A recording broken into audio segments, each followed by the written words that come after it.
Mais peut-on établir un lien quelconque entre un tricératops et un moineau domestique ? L'un est un énorme dinosaure herbivore pouvant atteindre une longueur de 10 mètres, ayant vécu il y a 66 millions d'années avec une impressionnante tête à 3 cornes. Alors est-ce qu'on peut dire qu'il avait la grosse tête ?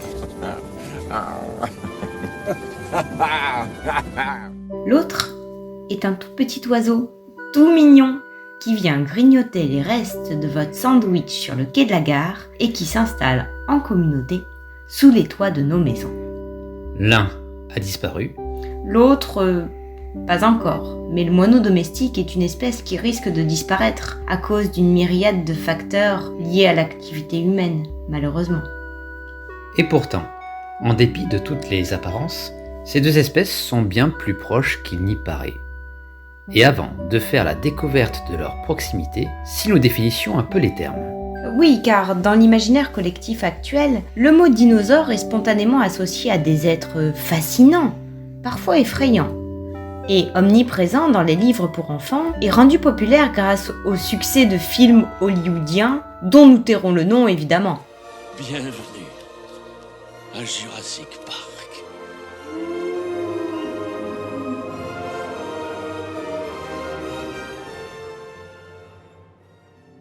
Mais de qui parlons-nous exactement ? Le mot dinosaure est assez récent et porte dès son origine un sens qui va influencer durablement la façon de nous représenter ces êtres autrefois vivants et aujourd'hui disparus, peut-être d'autant plus fascinant que l'on considère que les dinosaures se sont éteints à tout jamais, à moins qu'un scientifique un peu fou ne cherche à les ressusciter.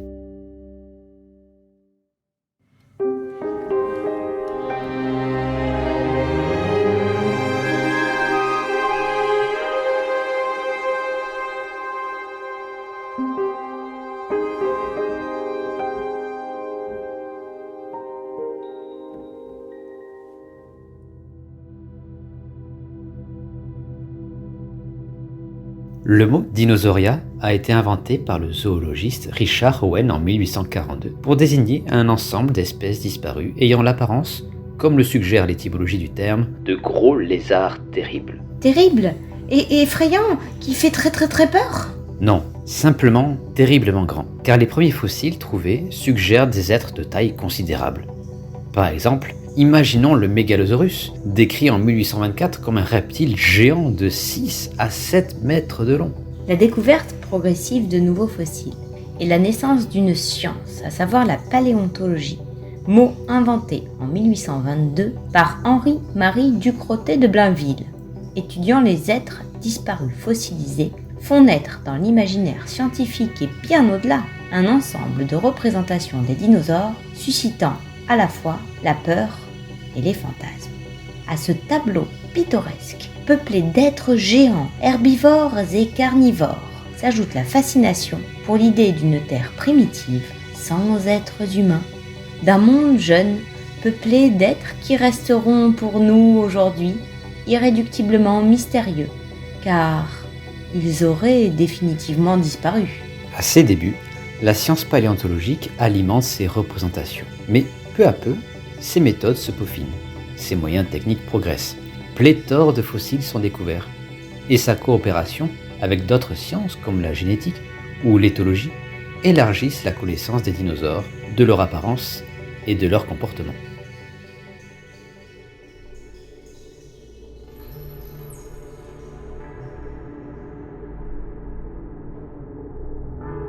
Or, ce qui est intéressant à analyser ici, c'est qu'en dépit de ces évolutions scientifiques qui conduisent aujourd'hui à bouleverser complètement nos représentations, l'imaginaire collectif reste pendant très longtemps attaché aux premiers clichés portés sur les dinosaures.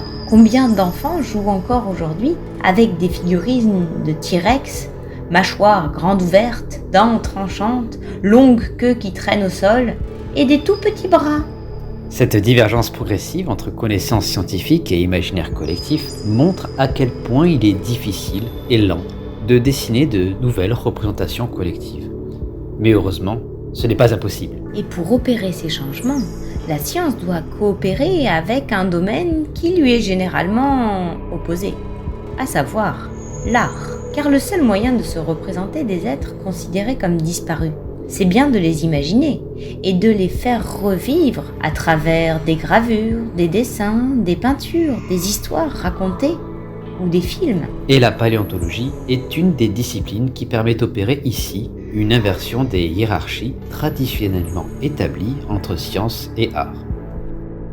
Ici, l'art guide la science en la donnant à voir au public. Plus précisément, la paléontologie brouille la frontière manichéenne établie entre science et art.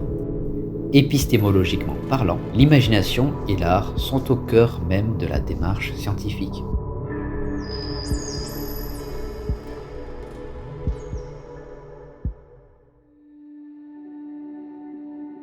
Ainsi, aujourd'hui, ce que l'on appelle le paléo-art joue un rôle central pour faire évoluer l'imaginaire collectif sur les dinosaures, mais aussi pour élargir les perspectives hypothétiques dans la démarche paléontologique.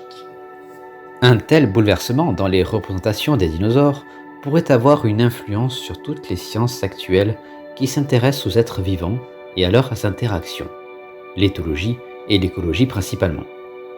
Prenons quelques exemples pour illustrer ce tournant représentatif.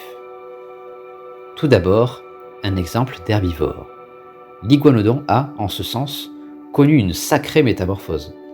Au départ, on le représentait comme un gros quadrupède avec une corne sur le museau.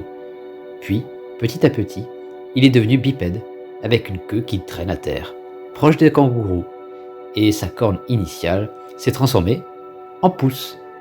Enfin, l'iguanodon apparaît aujourd'hui comme un quadrupède capable d'adopter une posture bipède, dynamique et musclée, la queue en l'air et en mouvement pour assurer son équilibre.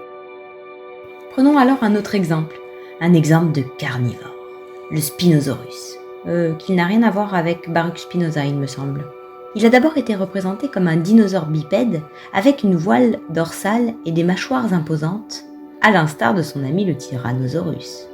Et puis, avec les nouvelles découvertes en Afrique du Nord, le Spinosaurus a vu ses mâchoires devenir plus fines, ce qui semblait suggérer un comportement de pêcheur. De nos jours, le Spinosaurus est considéré comme un quadrupède passant une partie de son temps dans l'eau, un peu comme un Haussien en vacances à Hendaye. Enfin, un exemple plus global, le groupe des sauropodes.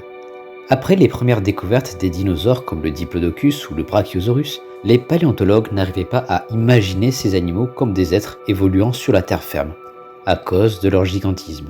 Ainsi, avec leur très long cou, les sauropodes étaient représentés barbotant dans l'eau.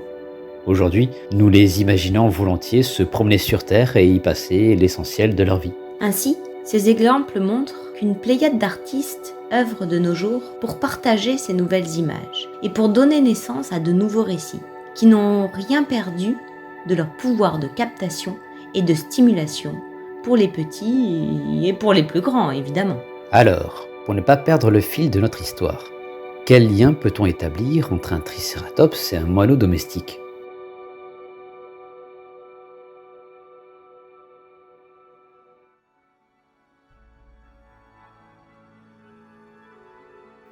Eh bien, figurez-vous qu'en contemplant de petits moineaux regardant l'horizon, nous pourrions nous exclamer « Quel mignon petit dinosaure !»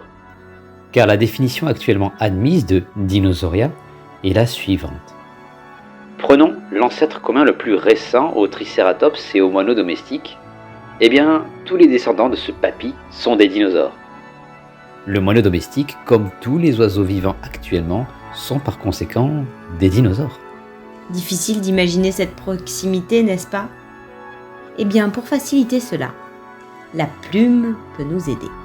Et pas la plume du romancier qui inventerait une histoire. Non, non, non, la plume que nous considérons comme the caractère distinctif des oiseaux, leur permettant d'avoir cette capacité dont nous rêvons toutes et tous, le vol. Eh bien, certains dinosaures aujourd'hui disparus avaient bien des plumes et ne volaient pas forcément.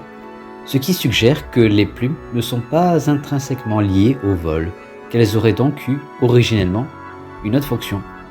De nos jours, parmi les hypothèses les plus unanimement acceptées, les plumes auraient eu à l'origine évolutive une fonction d'isolant thermique. Alors, nous pouvons vous laisser avec ces images des moineaux dinosaures, et des dinosaures à plumes.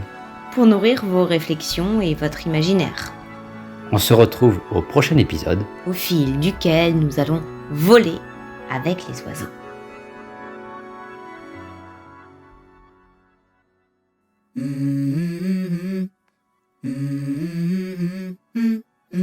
Let's go. I wake up to a little bit of drool on my pillow, feel like it's gonna be a bad day. Yeah, I'm tired of shit, and the coffee ain't hit yet, damn, ain't that great. I don't wanna go to work, cause my boss is a jerk, and I'm not even that paid.